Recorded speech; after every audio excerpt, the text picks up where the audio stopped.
நேயர்கள் அனைவருக்கும் வணக்கம். நான் உங்க ஆர்ஜே விமல்குமார் பேசுறேன். நீங்கள் கேட்டுக்கொண்டிருப்பது ஆகாஷ்வாணி சென்னை எஃப்எம் ரெயின்போ 101.4. நேயர்களே, இன்றைய ரெயின்போ மேடை நிகழ்ச்சியில நாம சந்திக்கக்கூடிய விருந்தினர் அங்கீகாரம் படத்தோட இயக்குனர் JP தென்பாதியான்.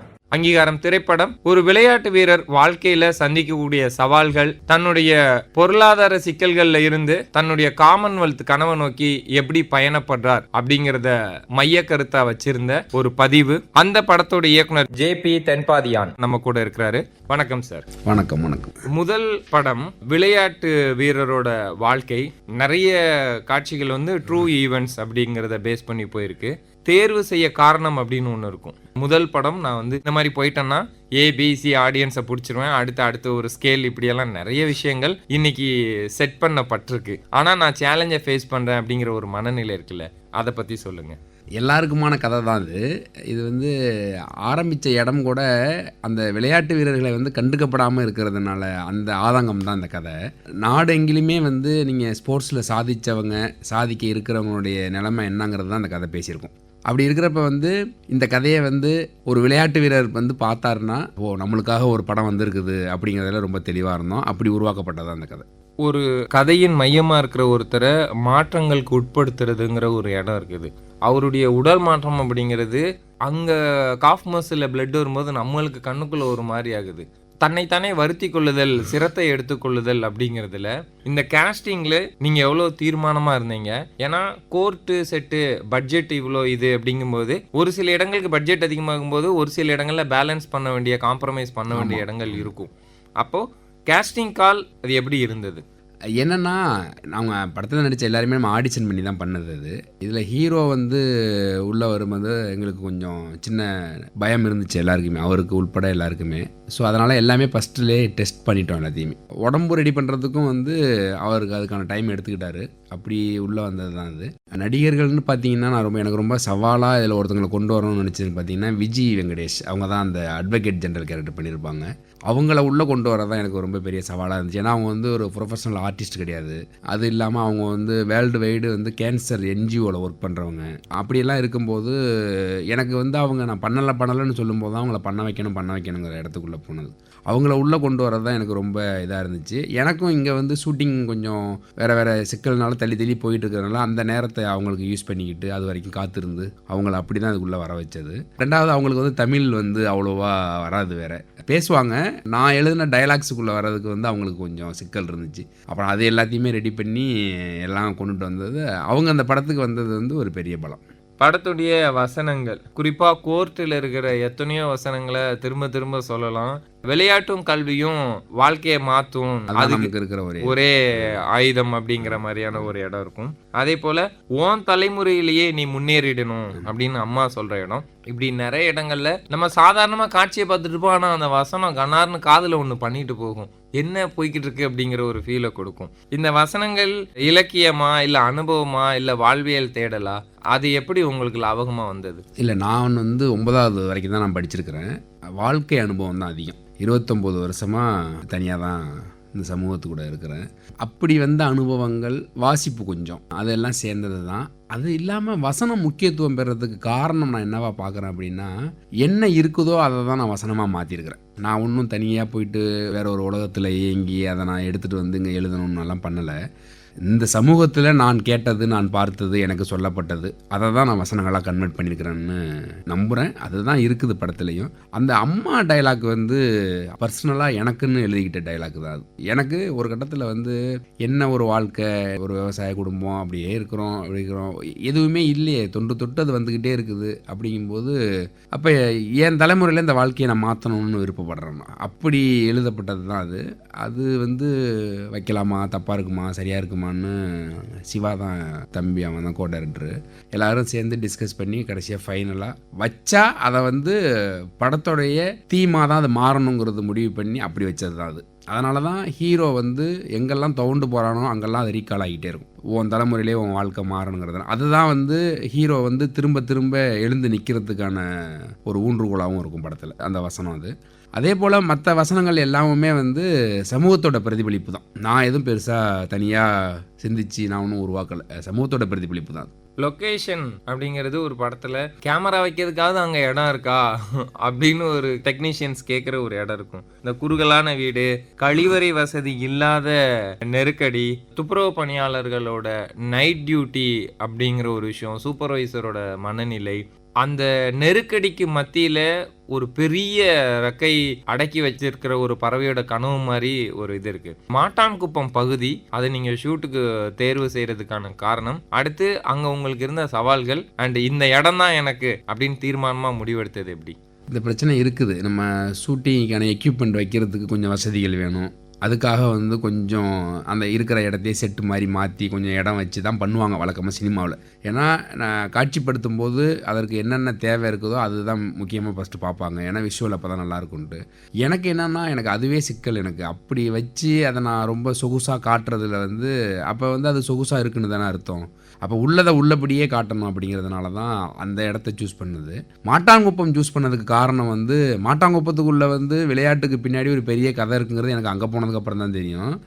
மாட்டாங்குப்பத்தை நான் சூஸ் பண்ணது காரணம் ஒன்றும் இல்லை, ஒரே ஒரு டாப்பாங்கில் ஷாட் வச்சோம்னா ஒரே ஃப்ரேமில் நீதிமன்றம். ஏன்னா அப்போ நீதிமன்றம் வந்து மெட்ராஸ் யூனிவர்சிட்டி தான் வாங்கி வச்சுருந்தோம் பர்மிஷனு.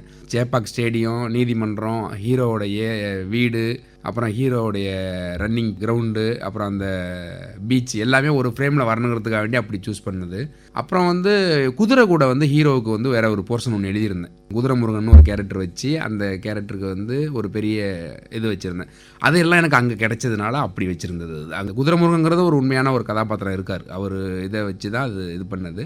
மாட்டாங்குப்பத்தில் ஷூட் பண்ணும்போது சவால்கள்னு எனக்கு எதுவுமே கிடையாது. எனக்கு ஒரு விஷயமே எனக்கு வந்து இங்கே பெரிய முரணாக இருக்கும். அது நாங்கள் ரொம்ப கஷ்டப்பட்டோம், நாங்கள் ரொம்ப அப்படி பண்ணோம் இப்படி பண்ணணும் இல்லையே, என் வேலை தானே, அந்த வேலையை நான் செய்யும்போது அப்புறம் மற்ற எல்லா வேலையும் அவங்கவுங்களுக்கு அப்படி தானே இருக்கும். அப்புறம் என் ப்ரொஃபஷன் அதை நான் எடுத்துக்கிட்டேன் அப்படின்னா அதுக்கு எல்லாமே உட்பட்டு தான் நான் இருக்கணும். அதேமாரி நான் ரொம்ப ரசித்து ஷூட் பண்ண இடம் வந்து மாட்டாங்குப்பம். கண்டிப்பாக இன்னொரு படம் அந்த ஏரியாவில் நான் பண்ணுவேன். வாழ்த்துக்கள்.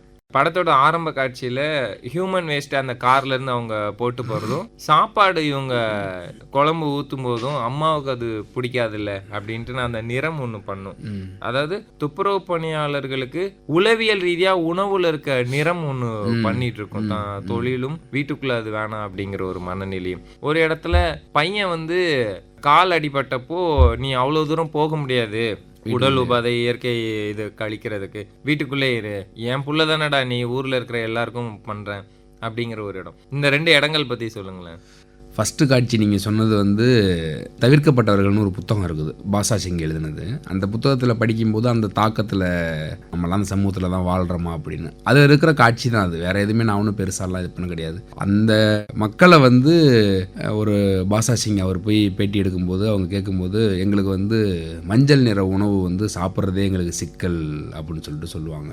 அது வந்து எனக்கு வந்து ரொம்ப டிஸ்டர்ப் பண்ணிக்கிட்டே இருக்கும். எனக்கு வந்து என்ன நம்ம ஒரு வாழ்கிற சமூகத்தில் இவ்வளோ நவீனம்ங்கிறோம், இவ்வளோ டெக்னாலஜி அது இதுங்கிறோம், என்னென்னமோ சொல்கிறோம். அதுலேருந்து வந்த காட்சி தான் அது. அதேமாதிரி வீட்டில் வந்து வச்சுக்கிற காட்சி வந்து இயல்பு அதுதான். அங்கே இருக்கிற இடத்துக்குள்ளே அவங்க என்ன பண்ண முடியுமோ அது தானே, அப்படி இருக்கிறது தான் அது. அது அம்மாவுடைய ஆதங்கம் தான். மகனை வந்து எப்படியாவது இந்த தலைமுறையில் மாற்றணும்னு நினைக்கிற ஆதங்கத்தினால எந்த எக்ஸ்ட்ரீமுக்கும் போகிறது ரெடியாக இருக்கிறவங்க அவங்க. அப்படி உருவாக்கப்பட்ட காட்சி தான் அது. பொருளாதார பிரச்சனைகள் ஒரு வீரருக்கு கனவுக்கு எவ்வளோ தடையாக இருக்குது? ஆக்சுவலாக விளையாட்டு வீரர்கள்னே இல்லை, நீங்கள் எல்லா இடத்துலையுமே வந்து பொருளாதாரம் ஒரு பெரிய ரோல் பண்ணும். நான் அதனால தான் இந்த படத்தில் வந்து விளையாட்டில் வந்து சாதி மத பிரச்சனைகள்லாம் இருக்கான்னு கேட்டால் கண்டிப்பாக இருக்குது. நான் வந்து ஒரு விளையாட்டு வீரனுக்கான பொருளாதாரத்துக்கும் அவன் சந்திக்கிற சவால்களை பண்ணணும்னு ஆசைப்பட்டது காரணமும் அதுதான். ஏன்னா நான் போய் சந்தித்த விளையாட்டு வீரர்கள் எல்லாருக்கிட்டையுமே வந்து பொருளாதாரம் வந்து அவனுடைய திறமையை வந்து மட்டுப்படுத்திக்கிட்டே இருக்குது. ஒரு இடத்துக்கு போட்டிக்கு போகணுன்னாலும் பொருளாதாரம் இல்லை, ஒரு நல்ல நியூட்ரிஷன் எடுத்து சாப்பிட்னாலும் பொருளாதாரம் இல்லை. அதே போல் அவனுடைய கனவை வந்து ஒரு பொருளாதாரம் நிர்ணயிக்கிறத வந்து நான் ரொம்ப தப்பாக பார்க்குறேன்னா எனக்கு வந்து அதில் உடன்பாடே கிடையாது. விளையாட்டுத்துறை இல்லாமல் எல்லா துறையிலையும் இருக்கிற மனிதர்களுக்குமே அது உண்டு. அப்படி இருக்கிறப்ப வந்து ஒருத்தன் வந்து உலக அளவில் ஜெயிக்கணுங்கிற எல்லா வல்லமையோடு இருக்கிற ஒருத்தனுக்கு வந்து ஒரு பொருளாதாரம் வந்து அவனை மட்டுப்படுத்துறத வந்து என்னால் ஏற்றுக்கவே முடியாது. ஏன்னா ஒரு மினிமமாக ஒரு நல்ல ஒரு குறைந்தபட்சம் பால் முட்டை சாப்பிட்ணுனாலே வந்து அவங்களுக்கு மாதம் வந்து ஒரு மினிமம் 5000 to 8000 ரூபா ஆகுது. அதுக்கே இல்லாத எவ்வளவோ விளையாட்டு வீரர்களை நான் சந்திச்சுட்டு வந்திருக்கிறேன். அதெல்லாம் வந்து கவனிக்கப்படாமல் இருக்கிறது தான் பெரிய ஆச்சரியமாக இருக்குது. நீங்கள் இப்போ நான் இருக்கிறேன் உதவி இயக்குனர், நான் வந்து கொஞ்சம் ஃப்ரீடமாக நான் கதை எழுதணும் அப்படின்னா எனக்கு முதல்ல வாடகை பிரச்சனை இருக்கக்கூடாது. அப்புறம் 2வது 3 வேளை சோறு எனக்கு ரெடியாக இருக்கணும். நான் எழுதிக்கிட்டு இருக்கும்போதே வீட்டு ஓனர் வந்து கேட்பாரு என்ன சொல்லணும், ஐயோ நைட்டு சாப்பாட்டுக்கு என்ன பண்ணணும்னு யோசிச்சா எழுத முடியாதுல்ல. அதே மாதிரி தான் அவங்களுக்கும். இது வந்து நான் 2 டிபார்ட்மெண்ட் சொல்கிறேன், விளையாட்டு வீரர்களையும் உதவி இயக்குனரையும் நான் சொல்கிறேன். இது எல்லாருக்குமே பொருந்தும்.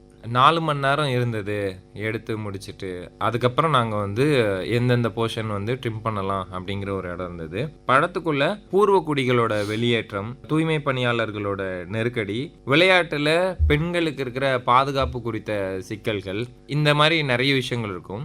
இதுக்குள்ள நான் இதை அணுக போறேன், இதை தவிர்க்க போறேன், இது வந்து இந்த கதையோட பின்னி இருக்கிறதுனால இதை வைக்க போறேன் அப்படிங்கிற இடங்கள் இருக்குது.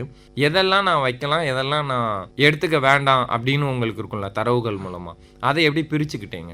நான் இல்லை, எந்த கிரியேட்டருமே வந்து எல்லாத்தையுமே வைக்கணும்னு தான் ஆசைப்படுவாங்க. பட் நேரம் அந்த டியூரேஷன் எல்லாமே பார்ப்பாங்க. இதில் ஒரு போர்ஷன் வந்து ஒரு கேம் ஆடுற ஒரு போர்ஷன் சொல்லிட்டு குதிரைமுருகன் இதுக்கு வச்சுருப்பேன். ஒரு பெரிய போர்ஷன் அது. அவனுக்கு ஒரு மனைவி, கிரிக்கெட்டில் வந்து அனுமதிக்கப்படாத ஒரு விளையாட்டு வீரன் வந்து அட்லீஸ்ட் கிரிக்கெட்டில் இருக்கிற ஆன்லைன் கேம்னாச்சும் விளையாடுன்னு சொல்லி தான் வாழ்க்கையே மாய்ச்சிக்கிற மாதிரி ஒரு கதாபாத்திரம் உருவாக்கி வச்சுருந்தேன். அது வந்து ஒரு பயங்கரமான ஒரு ஸ்டேட்மெண்ட். அது நடந்துக்கிட்டு இருக்கும்போது சட்டமாகவே வந்து அந்த ஆன்லைன் கேம் எல்லாம் தடை பண்ணுறேன்னு சொன்னோன்னா எனக்கு அந்த போர்ஷன் வைக்க முடியலை. ஆனால் நிறைய பேர் வைக்க சொன்னாங்க. நான் அதை ரொம்ப திட்டமிட்டு வைக்க மாட்டேன்னு சொல்லிட்டேன். ஏன் வைக்க மாட்டேன்னு சொன்னேன்னா, சட்டம் போட்டதுக்கு அப்புறம் நான் ஒரு விஷயத்த சொல்கிறேன் அப்படின்னா அப்போ இது பொய்ங்கிற இடத்துக்கு வந்துட்டுனா நான் கதையில் பேசியிருக்கிற மற்ற உண்மைகளும் பொய்யாயிடுமோங்கிற பயம் எனக்கு இருந்துச்சு. அதனால் சரி, அது ஒரு தனியாக ஒரு போர்ஷனாகவே பண்ணக்கூடிய கதை தான் அது. அதனால் நான் அதை எடுத்துக்கிட்டேன். அது மட்டும் என்னால் கொஞ்சம் சங்கடத்தோடு நான் எடுத்த போர்ஷன் அது. மற்றபடி மேக்ஸிமம் எல்லாமே வந்து உள்ளே வந்துருச்சு. அப்புறம் 4 மணி நேரம் ஃபுட்டேஜ் அப்படிங்கிறது வந்து டயலாக் ஓரியன்டட் கோர் போர்ஷன் போகும்போது அது வரதான் செய்யும். அது அப்படி வந்தது தான். அது ஸ்டார்ட் பண்ணி படத்தில் இருக்கிற எசன்ஸில் பெருசாக எதுவுமே மாறாமல் வந்துருச்சு. எல்லாமே வந்துருச்சு. படத்தோட முதல் பாதியில் நம்ம கவனிக்கும் போது ஒரு பிளேயரோட லைஃப்ல இவ்வளோ ஏரியாஸ் இருக்கா அப்படிங்கிற அளவுக்கு அவங்க வந்து வீடு, கிரவுண்டு, அந்த ஸ்போர்ட்ஸ் அகாடமி அங்கே போய் அவங்க தன்னோட பேர் லிஸ்ட்டில் இருக்கா, அடுத்து சக தோழர்கள், ராஜஸ்தான் பயணம், ஈவெண்ட்டுக்கு அவங்க போகும்போது ஒருத்தருக்கு ஒருத்தருக்கு தன்னைத்தானே எவ்வளோ மோட்டிவேட் பண்ணிக்கிறாங்க, அவங்களோட கோச், இவ்வளோ இடங்கள் நம்ம வந்து ஒரு விளையாட்டு வீரரோட வாழ்க்கையில் இருக்கிறத கவனிக்கலையோ அப்படிங்கிற ஒரு இடம். செகண்ட் ஹாஃப் நம்ம போகும்போது கோர்ட்டுக்குள்ள இருக்கிற ஒரு இடம். அந்த கோர்ட்டுக்குள்ள இருக்கிற இடத்துல ரொம்ப நேரம் இதுக்குள்ள இருக்குமோ அப்படிங்கிற ஒரு ஃபீல் ஆடியன்ஸ் வந்துடக்கூடாது அப்படிங்கிறதுக்கு நீங்க ஒரு டிஸ்கஷன்ல இருந்திருப்பீங்க. அதை பத்தி சொல்லுங்க. ஆக்சுவலாக இந்த கதை வந்து ஃபஸ்ட்டு ஓகே ஆனதே வந்து இந்த 2 ஜானர் உள்ளே இருக்கும். அது ஒன்று வந்து விளையாட்டு, இன்னொன்று நீதிமன்றம். அந்த ஜானர் பெருசாக எனக்கு தெரிஞ்சு வந்ததில்லைன்னு நினைக்கிறேன். நான் கோர்ட்டுக்குள்ளே போகும்போது ஒரு பெரிய சவால் இருந்துச்சு. என்னென்னா கோர்ட்டுக்குள்ளே வந்து வழக்கமான நீதிமன்ற திரைக்கதை போல் நான் வந்து பயங்கரமான ஆர்கியூமெண்ட் பேட்டர்ன் நான் போகக்கூடாதுன்னு ஃபஸ்ட்டே முடிவு பண்ணிட்டேன். ஏன்னா கோர்ட்டில் அப்படி இருக்காது. சினிமாவுக்கு வேண்டி மாற்றி பண்ணுவாங்க. ஆனால் அதே சமயத்தில் சுவாரஸ்யம் குறையக்கூடாது. 2வது கோர்ட்டுக்குள்ளே போயிட்டு நீங்கள் வந்து டயலாக் மட்டும்தான் பேச முடியும், வேறு எதுவும் பண்ணவும் முடியாது. ஸோ இப்போ இதை என்ன பண்ணுங்கும்போது தான் வந்து என்னென்னா, சரி ஓகே, ஒரு சொல்லப்படாத மக்களுக்கு தெரியாத இன்ஃபர்மேஷனை கொண்டுட்டு வந்து வச்சோம் அப்படின்னா அது வந்து தாங்கும் அப்படிங்கிற நம்பிக்கை இருந்துச்சு. ஆக்சுவலாக நான் எல்லா போர்ஷனுமே ரீரைட் பண்ணேன். கோர்ட்டு மட்டும் நான் ரீரைட் பண்ணவே இல்லை. ஃபஸ்ட்டு என்ன எழுதணும் அதுதான். அதில் வந்து சில ஹியரிங்ஸை எடுத்துட்டேன். மற்றபடி கோர் போர்ஷன் வந்து நான் ரீகரெக்ஷன் பண்ணவே இல்லை. கோர் போர்ஷன் வந்து எனக்கு வந்து பெரிய பலமாக இருந்துச்சு. அது ஏன்னா நான் ஷூட் பண்ணதிலே ரொம்ப ரசித்து ஷூட் பண்ணது 2 இடம் தான். ஒன்று கோர்ட்டு, இன்னொன்று ஏரியா. அவ்வளோதான். அது 2ம் தான் நான் வந்து ரொம்ப நெகிழ்ச்சியோடு ஷூட் பண்ணேன். 2 போர்ஷன். அது 2மே எனக்கு வந்து படத்துக்கு வந்து பெரிய பலம். நீதிமன்றத்தில் இருக்கிற வசனங்கள் எல்லாமே வந்து தரவுகள் அடிப்படையில் உருவானது தான். அது எதுவும் வந்து நம்ம வந்து பொய் சொல்லலை. அதில் இருக்கிற ஹீரோ வந்து கொடுக்குற டாக்குமெண்ட்ஸு, அப்புறம் ஆப்போசிட்டில் அந்த அட்வொகேட் ஜெனரல் கொடுக்குற டாக்குமெண்ட்ஸ் எல்லாமே வந்து இருக்கிறது தான். இருக்கிற செய்தியை தான் எடுத்து கொடுத்தோம். நாங்கள் பொய்யா எதுவும் சொல்லலை. அப்படி தான் நீதிமன்ற காட்சி இருந்துச்சு. அது வந்து என்னை காப்பாற்றி விட்டுச்சு. இயக்குனர் ஜேபி தென்பதியான் அங்கீகாரத்தின் மூலமா அடையாளப்படுத்தப்பட்டார். எங்களுக்கு தெரியாத அவருடைய ஒர்க்கு படத்துக்கு முன்னாடி என்னவா இருந்தது? நான் வந்து அதான் சொன்னேன், நான் வந்து 9வது படிச்சுட்டு ஊரை விட்டு திமிரில் ஓடின பையன். அப்படி இருக்கிறப்ப வந்து நான் நிறைய வேலை பார்த்துருக்குறேன். எனக்கு நிறைய அதான் வாழ்வு அனுபவம் கொஞ்சம் அதிகம்தான். 29 வருஷமாக வந்து அதான் தனியாக இருக்குன்னு முன்னாடி சொன்னல, அது வந்து இதுதான் தனியாக இருக்குன்னு சொன்னது. இப்படி சொன்னது தான், வீட்டை விட்டு தனியாக இருக்கிறேன்னு சொன்னது. திருப்பூரில் சாயப்பட்டறை அங்கே ஆரம்பித்தது என் வாழ்க்கை. சென்னை வந்து செக்யூரிட்டியாக இருந்திருக்கிறேன். உதவி இயக்குனராகவே இன்னும் ஒரு 3-4 டைரக்டர்லாம் வேலை செஞ்சுருக்கிறேன். நிறைய சினிமா பிரபலங்கள் வீட்டில் செக்யூரிட்டியாக இருந்திருக்கிறேன். அப்படி இருந்து வந்தது தான். அப்புறம் அதே மாதிரி சினிமாவை நான் சூஸ் பண்ணது கூட வந்து எனக்கு ஒரு பெரிய பேஷன்லாம் கிடையாது. சினிமாவுக்கும் எனக்கு எந்த தொடர்புமே இல்லை. நான் வந்து சும்மா சரி போவோம் சினிமாவுக்குன்னு வந்த ஆள் தானோ. எனக்கு வந்து சினிமா வந்து இப்போ என்கிட்ட ஒர்க் பண்ணுற டீம், என் டீம், ஏடி டீம் எல்லாருமே வந்து பேஷனைட்டு ப்ரொஃபஷனலாக சினிமா படித்த பசங்க. அவங்க வந்து சினிமாவை வந்து ஒரு பயங்கரமாக அதுக்கு தான் வரணும், அப்போ லைஃபே அதுதான் அப்படின்னு நினச்சிட்டு இருக்கிற பசங்க. எனக்கு அப்படி எதுவுமே கிடையாது. அட்வொகேட் ஆகணும்னு ஆசைப்பட்டேன், பிஸ்னஸ் மேன் ஆகணும்னு ஆசைப்பட்டேன், ரெண்டும் நடக்கலை. சரி ஓகே இதில் போவோம் அப்படின்ட்டு அப்படி வந்தது தான் அது. ரெண்டே இந்த கதையில் பண்ணிட்டேங்க. ஆமாம். அதுக்கப்புறமும் சினிமாக்குள்ளே வந்து நான் சந்தித்த சினிமா நபர்கள் எல்லாம் ரொம்ப அதிர்ச்சிகரமாக இருந்ததுனால திருப்பி வெளியேறிடுவேன். அதுக்கப்புறம் திருப்பி எதுவுமே வேண்டாம் அப்படின்னு சொல்லிட்டு நான் வந்து சில கான்ட்ராக்ட் ஒர்க்கெல்லாம் எடுத்து பண்ணிகிட்டு இருந்தேன். அப்புறம் திடீர்னு திருப்பி ஒரு வேறு சம்பவங்கள் நடந்ததுக்கப்புறம் அப்புறமா ரஞ்சித் அண்ணங்கிட்ட போய் சேர்ந்ததுக்கப்புறம் தான் சரி இதுக்கப்புறம் நம்ம சினிமாவை விட வேண்டாம் அப்படின்னு சொல்லிட்டு அப்படி முடிவெடுத்தது தான். நான் இன்றைக்கி சினிமாவில் இருக்கிறதுக்கு காரணம் இயக்குனர் ரஞ்சித் ஒரு பெரிய காரணம். காலா படம் உங்களுக்கு கொடுத்த அனுபவம் என்ன? காலா படம் கொடுத்த அனுபவம் தான் அங்கீகாரம்னு நான் சொல்லுவேன். காலா படத்தில் வந்து எனக்கு வந்து பயங்கர சுதந்திரம். ஒரு உதவி இயக்குனராக வந்து இதை தான் பண்ணணும், அதை தான் பண்ணக்கூடாது அப்படின்லாம் நிறைய இருக்கும். அப்படிலாம் எதுவுமே கிடையாதுங்க. எல்லாருக்குமே அப்படி தான் இருக்கும். அந்த ரஞ்சித்தன் டீமே அப்படி தான் இருக்கும். அப்படி நான் காலாவில் ஹேண்ட்லிங் பண்ணது தான் இந்த படத்தை எடுக்கிறதுக்கான தைரியத்தை கொடுத்ததுன்னு சொல்லலாம். ஏன்னா இந்த படத்துலேயும் வந்து க்ரௌட் போர்ஷன் நிறையா இருக்கும். விலங்கு வெப் தொடர் உங்களுக்கு என்ன அனுபவம் கொடுத்து? விலங்கு வெப் தொடர் வந்து எனக்கு என் மனைவியை கொடுத்துச்சு. என் மனைவியை நான் விலங்கில் தான் சந்தித்தேன். அங்கே சந்தித்து தான் கல்யாணம் பண்ணது. ஸோ அதனால் விலங்கு வந்து வாழ்க்கையில் மறக்க முடியாது. நம்ம ஒரு நபராக கேமரா இல்லாத இடத்துல இருக்கிறதும் ஒரு டைரக்டராக சேரில் உட்கார்ந்து இருக்கும்போதும் பெரிய பொறுப்பு நம்ம தலைமையில் இருக்கும். நம்மளுடைய வேலை சார்ந்து இருக்கிற ஸ்ட்ரிக்ட் அப்படிங்கிற ஒரு இடம் இருக்குல்ல, அதை டைரக்டராக நீங்கள் எப்படி பார்க்குறீங்க? அது ஆக்சுவலாக எதிரில் இருக்கிறவங்க எப்படி எடுத்துப்பாங்கன்னு தெரியாது. நம்மளுக்கு வந்து சில கமிட்மெண்ட்ஸ் இருக்கும். இவ்வளோ ஃபுட்டேஜ் எடுக்கணும், இன்றைக்கி உள்ளதை முடிக்கணும், பர்மிஷன் இருக்காது லொக்கேஷனுக்கு. அப்படி இருக்கும்போது ப்ரெஷர் தான் கோவமாக மாறுதுன்னு நான் நம்புகிறேன். ஆனால் அதுக்காண்டி நான் நியாயப்படுத்தலை. நான் கொஞ்சம் கரெக்டாக இருக்கணும்னு நான் விருப்பப்படுவேன். ஏன்னா வேறு வழி கிடையாது எனக்கு. நான் ஒரு புது டைரக்டரு, நான் எடுத்தாகணும், முடிச்சாகணும் அப்படிங்கிறது இருக்குது. ஆனால் எங்கள் டைரக்டர் ரஞ்சித்தன் நான் வந்து ஸ்பாட்டில் கோவப்பட்டலாம் நான் பார்த்ததே கிடையாது. எனக்கு ரொம்ப ஆச்சரியமாக இருக்கும். அவர்கிட்டேருந்து எடுத்துக்கணும் அப்படின்னா அதை எடுத்துக்கணும்னு நினைப்பேன். அது மட்டும் வராது. அவர் பயங்கர அமைதியாக இருப்பார். கோவமே வராது அவருக்கு. அவர் கோவப்பட மாட்டார். அவர் அதிகபட்சமே திட்டினா கூட என்னடா இது அப்படின்னு கேட்பார். அவ்வளவுதான் நினச்சி அப்படி கிடையாது. இதுதான் இந்த விஷயங்கள் தான் நம்மளுக்கு வந்து இத்தனை நாளில் முடிக்கணும், இது பண்ணணும் அப்படிங்கிற ப்ரெஷர் தான். அங்கீகாரம் பார்த்துட்டு இயக்குனர் பா. ரஞ்சித் என்ன சொன்னார்? அவருக்கு படம் பிடிச்சிருந்துச்சு. சில குறைகள் இருக்குடா, ஆனால் நல்லா இருக்குடா, ரொம்ப நல்லா பண்ணியிருக்கிற, ரொம்ப முக்கியமான கண்டென்ட்ரா, நல்லா பேசியிருக்கிற இருந்துச்சு. கோர் போர்ஷனும் அவருக்கு ரொம்ப பிடிச்சிருந்துச்சு. ஓகே, எனக்கு அது ரொம்ப பெரிய சந்தோஷம் எனக்கு. அவர் படத்தை பற்றி பேசும்போது உங்களுக்கு ஃபீலிங்? ஆமாம் இருக்கும்ல, ததும்ப நின்ன மாதிரி ஒரு. ஆமாம் இருக்கும்ல. ஏன்னா நான் இன்னைக்கு வாழ்கிற வாழ்க்கையே வந்து அவர்கிட்டேருந்து வந்தது தான். அது நான் இன்னைக்கு டைரக்டர் ஆனதும், நான் இன்னைக்கு உயிரோடு இருக்கிறது எல்லாமே வந்து ரஞ்சித் அண்ணனுடைய அக்கறைப்படுதல் தான். அப்படி இருக்கிறப்ப வந்து ஒரு வேலை செஞ்சிட்டோம். ரெண்டாவது இந்த கதை நான் உருவாக்குனதை பற்றி எதுவுமே அவருக்கு நான் சொல்லலை, எதுவுமே இது பண்ணலை. அது 2 காரணம் இருக்குது. ஒன்று என்னென்னா அவரை சுற்றி நிறைய பேர் வெயிட் பண்ணிகிட்டு இருக்கிறாங்க படம் பண்ணுறதுக்கு. அப்போ போய் நம்ம ஒரு சின்ன இதுக்காக கூட நம்ம போய் தொந்தரவு பண்ணக்கூடாதுன்னு சொல்லிட்டு நான் எப்போவுமே தெளிவாக இருந்தேன். வெளியில் ஒரு படம் பண்ணியிருக்கிறோம், அது அவரை எந்த அளவுக்கு இது பண்ணுது அப்படின்னு தெரிஞ்சுக்கணும்னு இருக்கிற எல்லா மாணவனுக்கும் உள்ளது தான் அது. அவர் அந்த தழுவும் போது அந்த ஸ்பரிசம் வந்து அது எமோஷனாக மாறிடுச்சு. ஒவ்வொரு இயக்குனர்கள் கதைக்காக கதாபாத்திரங்களை ஆடிஷனில் தேர்வு செஞ்சுட்டு படத்தில் வந்து அவங்களுக்கான கேரக்டரை கொடுப்பாங்க. இது சாதாரணமாக சகஜமாக நடக்கும்.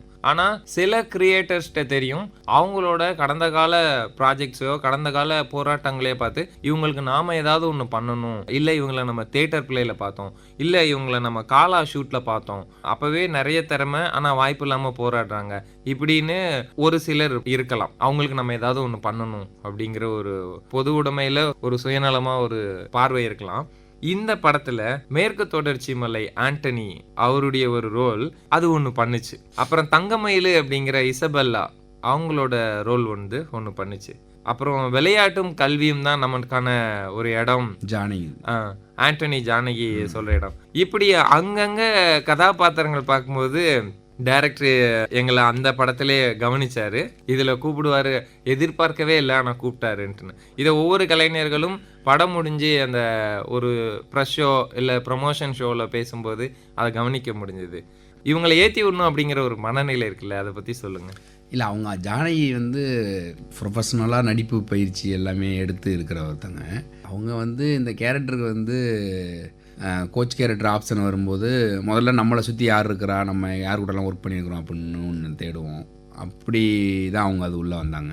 எசபெல்லா உள்ளே வந்தது வந்து சிவா தான் ஆடிஷன் பண்ணோம். நாங்கள் ஆல்ரெடி ஃபிக்ஸ் பண்ணி இந்த கேரக்டர் எங்களுக்கு லாஸ்ட் மினிட்ல முடியாமல் போயிடுச்சு. அவங்களுக்கு ஏதோ ஹெல்த் இஷ்யூன்னு நினைக்கிறேன். இப்போ நாளைக்கு பூஜை இருக்கிறது ஒரே ஒரு பகல் அவ்வளோதான் இருக்குது. அதில் இது பண்ணால் சரி இவங்க கொஞ்சம் பரவாயில்ல. எனக்கு என்னன்னா ஒரு கான்ஃபிடென்ட் என்னென்னா, எனக்கு கேமரா பயம் இல்லாமல் இருந்தால் போதும், என்னால் நான் நடிப்பு வாங்கிடுவேன் அப்படிங்கிற நம்பிக்கை எனக்கு எப்போவுமே உண்டு. அப்படி இருக்கும்போது இவங்களை கேட்டால் அவங்க பார்த்தா திடீர்னு வேறு ஊரில் இருக்கிறாங்க. இப்போ ஒரே இரவு காலையில் பூஜை, முத நாள் வேறு அவங்களுக்கு இது இருக்குது. என்னென்னா கோர்ட் வந்து 2 கோர்ட்டாக இருக்கும். அதனால் வந்து நம்மளால் மாற்ற முடியாது. இந்த ஷெட்யூலை இந்த 2 நாள் ஷூட்டு முடிச்சுட்டு தான் கோர்ட்டே திருப்பி மாற்றணும். படத்தில் 2 கோர்ட் வரும். அப்படி இருக்கிறப்ப வந்து அவங்க வந்தாகணும்னு நிறைய சிக்கல். சரி வர வச்சோம், வந்து அந்த பிள்ளைங்க நல்லா பண்ணாங்க. அப்படி வந்தது தான் அது. இந்த படத்துலையே வந்து அப்படி பார்க்க போனால் நான் இன்னொரு வாய்ப்பு தரணும் அப்படின்னா குதிரைமுருகன் கேரக்டர் பண்ணது. அந்த கேரக்டர் வந்து எனக்கு ஆடிஷன் வரும்போது வந்து ஏற்கனவே சீரியலில் பார்த்த முகம். அப்படி இருக்கிறப்ப எனக்கு வந்து ஆடிஷன் பண்ணினப்ப எல்லாரோடையும் ஒரு சக கலைஞனாக வந்து ஆடிஷன் பண்ணிட்டு போகும்போது தான் நான் சொன்னேன், இந்த பையனுக்கு ஏதாவது நம்ம பண்ணணும் அப்படின்னு சொல்லிட்டு. அப்படி எழுதப்பட்டது தான் அந்த பெரிய ரோல். அந்த ரோல் வந்து படத்தில் வைக்க முடியாமல் போயிடுச்சு. அதனால தான் அடுத்த படத்தில் அந்த கேரக்டருக்கு நான் பண்ணணும்னு ஆசைப்பட்டது. பண பிரச்சனைகள், மன பிரச்சனைகள், கஷ்டங்கள், புறக்கணிப்புகள், அவமானங்கள் எல்லாருக்குமே இருக்கும். நீங்கள் அதை எப்படி ஓவர் கம் பண்ணீங்க? ஓவர் கம் பண்ண முடியாது. எப்படி பண்ணுவீங்க? அது மாறாதில்ல, அது அப்படியே இருக்கும். நம்ம ஒரு பெரிய உழைப்பு ஒன்று கொடுக்குறோம். அந்த உழைப்பு வந்து அந்த அங்கீகாரத்தை நோக்கி போகலை அப்படின்னா அது மன உளைச்சல் தானே. அது வந்து சரியான இடத்துக்கு போயிடுங்கிறதுனால தான் நம்ம இதுக்கு முன்னாடி இருக்கிற அந்த மன உளைச்சல், பொருளாதார பிரச்சனையெல்லாம் வந்து சகிச்சுக்கிட்டு நம்ம இருக்கிறோம். அப்படி இருக்கும்போது அது அந்த இடத்த நோக்கி நகர்ந்தே ஆகணும், நகர்த்தணும். உங்களுடைய போராட்ட குணமும் உங்களோட வசனங்களும் ஒரே கோட்டில் பயணிக்கிறதா புரிஞ்சிக்க முடியுது. அதாவது வாழ்க்கையில் இவ்வளோ விஷயங்களை கோத்ரூ பண்ணவங்களால தான் இந்த அளவுக்கு டெப்த்தாக எழுத முடியும். உங்களோட எழுத்தையும் உங்களோட போராட்ட குணத்தையும் பற்றி சொல்லுங்கள். என்னுடைய வாழ்வு அனுபவம் தான். நான் நிறைய வேலை பார்த்துருக்கிறேன். ஒரு நாள் நானும் என் மனைவியும் உட்காந்து லிஸ்ட்டு போடும்போது ஒரு 23-24 வேலை நான் பார்த்துருக்கிறேன்னா. அப்படி இருக்கும்போது அங்கே சந்திக்கிற மனிதர்கள் தான். நான் வந்து என்றைக்குமே வந்து மக்கள்கிட்ட நீ போ, மக்கள் உனக்கு கற்றுருவாங்க, அதுக்கப்புறம் நீ மக்களுக்கு போய் சொல்லு அப்படின்னு சொல்லுவாங்க. அந்த ப்ராசஸ் தான் எனக்கு வந்து நான் சந்தித்த மனிதர்கள் எனக்கு கொடுக்குற அனுபவங்கள் தான் வந்து என்னோட எழுத்தாக மாறுதுன்னு நான் நம்புகிறேன். ஏன்னா எனக்கு வந்து கற்பனையில் ஒரு கதையை உருவாக்குறதுங்கிறது எனக்கு வராது. நான் வந்து சந்தித்த நபர்கள் சொல்கிறது, நான் பார்க்குற விஷயம், அங்கேருந்து தான் எனக்கு வந்து கதைகள் உருவாகும். எனக்கு அப்படி தான் வரும். அதுதான் அந்த எழுத்து. போராட்ட குணம் வாழ்க்கைங்கிறது எல்லாருக்கும் இருக்குது தானே.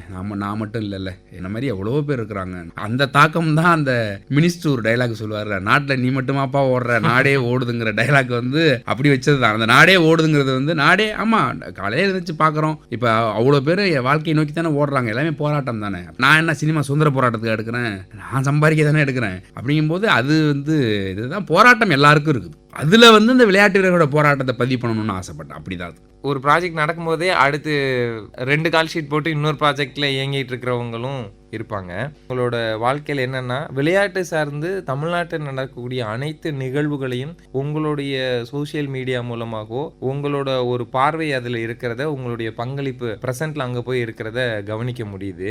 இது உங்களை எந்த அளவுக்கு உள்ளே இழுத்துட்டு போயிருக்கு. ஒரு டைமில் நான் அடுத்த ப்ராஜெக்ட் போகும்போது நான் இதுக்கு அடுத்து இன்னொரு ஒர்க் பண்ணணும் அப்படின்னு இருக்கு. ஆனால் அந்த விளையாட்டு வீரர்களுக்கும் உங்களுக்குமான உறவுங்கிறது காலத்துக்கும் தொடர போகிற அளவில் வந்து உளவியலாக உள்ள ஒரு படி அதிகமாக உள்ளே போயிடுச்சா அப்படிங்கிற அளவுக்கு ஒரு பார்வை இருக்குது. இதுக்கு என்ன பதில்? ஆமாம், கரெக்டு தான். அது எனக்கு வந்து நான் வந்து விளையாட்டு சார்ந்து இயங்க தான் போகிறேன். எனக்கு கொஞ்சம் பொருளாதாரங்கள்லாம் எனக்கு நான் நினைக்கிற அளவுக்கு என்கிட்ட வந்ததுக்கப்புறம் விளையாட்டில் கொஞ்சம் இறங்கி என்னால் முடிஞ்ச வேலைகள் செய்யணுங்கிறத ஆசையை வந்து ஆசை கூட இல்லை, அது ஒரு பொறுப்பாக தான் நான் பார்க்குறேன். இந்த கதை எனக்கு அது கொடுத்துருக்குது. ஏன்னா நான் என்னை விடன்னு சொல்கிறது வந்து என்னென்னா, இப்போ எனக்கு ஏதாவது ஒரு திறமை இருக்குன்னு மதிப்பிடுவாங்கல்ல, அதை விட பல திறமைகள் உள்ள பல விளையாட்டு வீரர்கள் நான் சந்திச்சிருக்கிறேன். அவங்களுடைய தேவைகள் எல்லாமே வந்து மிக குறைந்த தேவையாக இருக்குது. இங்கேருந்து ஒரு ஊருக்கு போட்டிக்கு போகிறதுக்கு பணம் வேணும், ஒரு நைட்டு தங்குறதுக்கு பணம் வேணும், ஒரு சின்ன ஷூ வாங்கணும், ஒரு சின்ன அந்த ஒர்க் அவுட் பண்ணுற எக்யூப்மெண்ட்ஸ் வாங்கணும். இப்படி தான் இருக்குது. இது நம்மளால் ஓரளவுக்கு சாத்தியப்படுத்த முடியுமான்னு கேட்டால் சாத்தியப்படுத்தலாம்னு எனக்கு ஒரு நம்பிக்கை இருக்குது. சில விளையாட்டு வீரர்கள் என்னால் முடிஞ்ச அளவுக்கு அதை நான் பண்ணணும்னு நினைக்கிறேன். அப்படி ஒரு ஐடியா இருக்குது தான். அங்கீகாரம் பார்த்துட்டு உங்கள் நட்பு வட்டத்தில் கிடைச்ச கிரீட்டிங்ஸ் என்னவா இருந்தது? எல்லாருக்கும் படம் பிடிச்சிருந்துச்சு. எனக்கு என்ன ஆச்சரியம்னா, படத்துக்கு யாருமே நெகட்டிவாக எதுவுமே சொல்லவே இல்லை. படத்தில் சின்ன சின்ன குறைகள் இருக்கிறத சுட்டி காட்டினாங்க. அது எல்லாமே நான் அடுத்து சரி பண்ணிக்கிறதுக்கு படத்தை வந்து ப்ராப்பர் ப்ரொமோஷன் பண்ணலை. அது வந்து ஒத்துக்கிட்டு தான் ஆகணும், வேறு வழி கிடையாது. அதை ப்ராப்பராக பண்ணி இந்த படத்தை தேட்டரில் ஹோல்ட் பண்ணியிருந்தோம்னா படம் பெரிய ஹிட். ஓவர் கான்ஃபிடென்ட்டோ திமிரோ அப்படி சொல்லலை. இந்த படத்துக்கு எனக்கு கிடைச்ச பாராட்டு விமர்சனம் அதெல்லாம் இருக்குல்ல, அது வந்து எனக்கு அவ்வளோ நம்பிக்கை கொடுத்துச்சு. ஏன்னா படம் வந்து எல்லாருக்குமே பிடிச்சிருந்துச்சு. முக்கியமாக லேடிஸுக்கு, குழந்தைங்களுக்கு படம் ரொம்ப பிடிச்சிருக்குது. அப்படி இருக்கிற படம் எப்படி ஓடாமல் இருக்காதுல்ல? உங்களுக்கு பெண்களுக்கு ஒரு படம் பிடிச்சிச்சின்னா அந்த படம் ஓடாமல் இருக்க வாய்ப்பே இல்லைல்ல. அதுதானே தமிழ் சினிமாவுடைய காலங்காலமாக இருக்கிற பேட்டர்னே அதுதானே. அப்படி இருக்கிறப்ப வந்து நான் எதிர்பார்க்காத விஷயம் நடந்துச்சு எனக்கு. அது பெண்கள், குழந்தைகள் எல்லாருக்கும் படம் பிடிச்சிருந்துச்சு. ஒரு இயக்குனர் நம்மளை வந்து ஃபிலிம் பை ஜேபி தன்பாதியான் பார்த்துட்டாங்க, அந்த சந்தோஷம் எப்படி இருக்கு? நான் வந்து இன்னும் இதுக்கப்புறம் எத்தனை படங்கள் நான் பண்ணாலும் அங்கீகாரத்துக்கான உழைப்பு வந்து நான் ரொம்ப நெருக்கமாக உழைச்சது. அது அங்கீகாரம் வந்து கண்டிப்பாக இந்த விளையாட்டு வீரர்கள் மத்தியில் என்றைக்குமே பேசு பொருளாக இருக்கிற படம். அதை வந்து யாராலையும் மாற்ற முடியாது. அது வந்து எனக்கு வந்து நான் வந்து காலரை தூக்கிவிட்டே சொல்லலாம். அது விளையாட்டு வீரர்களுக்கு வந்து ரொம்ப நெருக்கமாக அவங்க வந்து ரொம்ப கனெக்ட் ஆகி ரொம்ப நெகிழ்ந்து அழுது சிரித்து கொண்டாடி அப்படி பார்த்த படம். அந்த வகையில் அப்படி ஒரு படம் பண்ணது வந்து எனக்கு ஒரு பெரிய மகிழ்ச்சி தான். அது வந்து நான் பெருமையாகவும் நினச்சிக்கிறேன். வழக்கமாக சில கதைகள் எழுதும்போது இந்த கதையில் வந்து நம்மளுக்கு எந்த விதமான வேலையும் இல்லை அப்படின்னு நினச்சி நான் கதை எழுதுவேன். அப்படியெல்லாம் கதை எழுதியிருக்கிறேன். இந்த கதை எழுதுனதுக்கு வந்து நான் ரொம்ப சந்தோஷப்படுறேன். ஏன்னா நிறைய பேர் வந்து எனக்கு பர்சனலாகவே எனக்கு கூப்பிட்டு நான் எதிர்பார்க்காத அதிகாரிகள்லாம் எனக்கு கூப்பிட்டு வந்து இந்த படத்தை வந்து ரொம்ப கொண்டாடினாங்க. எனக்கு வந்து அது வந்து ஒரு வேலையை நம்ம சரியாக பண்ணோம்னா அது கண்டிப்பாக ஒரு இடத்துல போய் நிற்கும் அப்படிங்கிறத வந்து இந்த அங்கீகாரம் கொடுத்துருக்குது. அது வந்து எனக்கு வந்து காலத்துக்குமான மகிழ்ச்சி தான். வாழ்த்துக்கள் சார். வானொலி வந்ததுக்கு ரொம்ப நன்றி. அங்கீகாரத்தை போன்று இன்னும் தொடர்ந்து நிறைய படைப்புகள் உங்கள்ட்ட இருந்து எதிர்பார்ப்புகளா இருக்குது. தொடர்ந்து அது மாதிரி படைப்புகள் வெளிவர கேட்டுக்கிறோம். வாழ்த்துக்கள் சார். நன்றி.